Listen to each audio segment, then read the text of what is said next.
तर काल मी आणि मम्मी गेलो होतो बाहेर काही कामासाठी आणि येताना आम्ही घेऊन आलो पिझ्झाचं सामान. कारण की मम्मीला पाणीपुरी खायची होती पण त्याचं दुकान नेहमीप्रमाणे बंद होतं म्हणून पिझ्झाचं सगळं सामान घेऊन आलो. तर सगळ्यात पहिले पिझ्झा बेस असतो. पिझ्झा बेसला बटर लावून घ्यायचं वरतून. कारण माझा बटर मेल्टेड नव्हतं म्हणून मी फक्त एक एक क्यूब काढून ठेवून दिला. आणि त्याच्यानंतर वरतून आपल्याला लावायचा आहे टोमॅटो सॉस आणि एक हा बघा पिझ्झा पास्ता सॉस येतो तो लावायचा आणि दोन्ही एकदम मस्तपैकी स्प्रेड करून घ्यायच्या बेसवरती.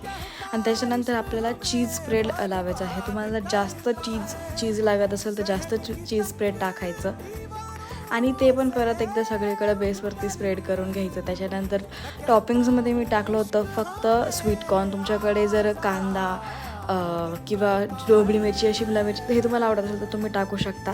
त्यानंतर त्याच्यावरतून चीज टाकायचं आणि मी मायक्रोवेव्हमध्ये ठेवला होता. खूप छान झाला होता. रात्री कोक पिले. भेटूया उद्या. बाय.